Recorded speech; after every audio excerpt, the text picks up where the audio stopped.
Hi all, this is Wednesday afternoon. Tuition കഴിഞ്ഞ് കുക്കു ഒരു കൂട്ടുകാരനുമായിട്ടാണ് വന്നത്. നിലു ഒരു വലിയ ബാഗും തൂക്കി വരുന്നത് കണ്ട് ചോദിച്ചപ്പോൾ കൂട്ടുകാരന്റെ ബാഗ് മതിലരിവിന് വെച്ചിട്ട് രണ്ടുപേരും വന്നപാടെ സൈക്കിൾ ചവിട്ടി കളിക്കാൻ പോയേക്കുവാണ്. വീട്ടിൽ പറഞ്ഞിട്ട് വന്നതാകാൻ സാധ്യതയില്ല. അതുകൊണ്ട് തന്നെ ഞാൻ പെട്ടെന്ന് ഡാഡയെ വിളിച്ചു പറഞ്ഞു, നമ്മുടെ സ്കൂളിലെ അമിൽ ഇവിടെ ഉണ്ട്, ഒന്ന് ഗ്രാൻഡ് പേരൻസിനെയും പാരന്റ്സിനെയും വിളിച്ച് പറഞ്ഞേക്കണേന്ന്. മീൻ വറുക്കാൻ അരപ്പ് തേക്കുമ്പോഴേ നിലു പറഞ്ഞു തുടങ്ങും പൊരിച്ച മീൻ്റെ മണം വരുന്നു എന്ന്. കഴിഞ്ഞ കുറച്ച് ദിവസങ്ങളായിട്ട് ഒരു പർട്ടിക്കുലർ വ്യക്തി ഇടുന്ന കമന്റ് വീട് കടലെടുക്കുമോ എന്നാണ്. ഇതിങ്ങനെ 2-3 വീഡിയോയുടെ താഴെ 2-3 പ്രാവശ്യം ഇട്ടു. ഇല്ല എന്നും നോ എന്നും കടൽ ഭിത്തി ഉണ്ടെന്നും ഒക്കെ ഞാൻ കമന്റ് ചെയ്തു. വീണ്ടും അത് തന്നെ ഇട്ടപ്പോൾ എനിക്ക് സത്യം പറഞ്ഞ ദേഷ്യമല്ല തോന്നിയത്. ഞാൻ അങ്ങ് പറഞ്ഞു ഇതുവരെ എടുത്തില്ല, എടുത്താൽ അറിയിക്കാന്ന്. TV യൂണിറ്റ് ചെയ്യുന്നത് കൊണ്ട് തന്നെ നമുക്ക് ഈ ഒരു കബേർഡ് ഇനിയുടെ ആവശ്യമില്ല. നിലൂനായിട്ടൊരു സ്റ്റഡി ടേബിൾ ഇല്ലല്ലോ. അവന്റെ കുറച്ച് ടോയ്സും ബാഗും ഒക്കെ അതിലാക്കി കിഡ്സ് റൂമിൽ വെച്ചു ഞാനത്. ഇന്നലെ കമന്റിന് മറുപടിയായിട്ട് കിട്ടിയത് പോടി PANNALLAE.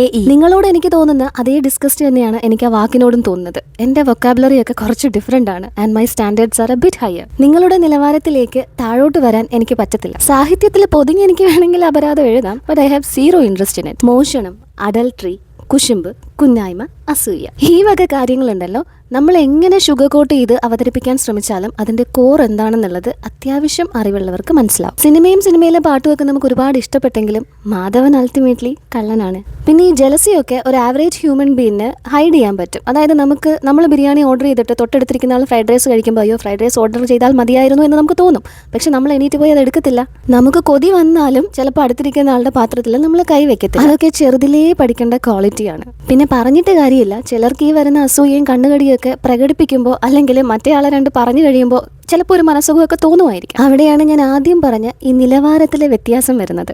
ഇന്നലെ നിങ്ങൾ എല്ലാവരും റെസിപ്പി ചോദിച്ച മീൻകറിയുടെ ചട്ടി ബാക്കിയുണ്ടായിരുന്നു. അപ്പോൾ നിങ്ങൾ ഇന്നൊന്ന് പുളകം കൊള്ളിക്കാൻ ഞാൻ അതേ ചട്ടിയിൽ തന്നെ ചോറ് കഴിക്കാമെന്ന് വിചാരിച്ചു. ഈ വീട് കടലെടുക്കണം എന്നാണോ താങ്കളുടെ മനസ്സിലെന്ന് എനിക്കറിയത്തില്ല. എന്തായാലും may you heal from whatever that is making you like this. പക്ഷേ my level of interest and tolerance towards such people is below 0. അതുകൊണ്ട് തന്നെ നിങ്ങളെ ഞാൻ സഹിക്കേണ്ട യാതൊരു ബാധ്യതയും എനിക്കില്ല എന്നുറച്ച ബോധ്യമുള്ളതുകൊണ്ട് നിങ്ങളെ ഞാൻ ബ്ലോക്ക് ചെയ്തിട്ടുണ്ട്.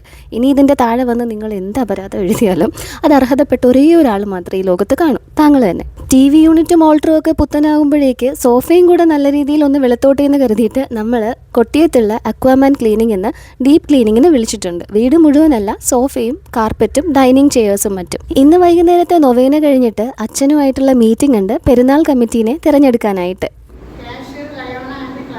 കൺവീനർ അനിയങ്കൾ, ജോയിന്റ് കൺവീനർ ആച്ചി ചേച്ചി, സെക്രട്ടറി ആയിട്ട് അബിയും മിനി ആൻറ്റിയും, ക്യാഷ്യർ ആയിട്ട് ഞാനും സേറമോളുടെ അമ്മയും. പിന്നെ ഇവന്മാരൊക്കെ എക്സിക്യൂട്ടീവ് മെമ്പേഴ്സും ആണ്. സോഫ ക്ലീൻ ചെയ്ത് കഴിഞ്ഞിട്ടുള്ളത് ഞാൻ അടുത്ത വീഡിയോയിൽ കാണിക്കാം.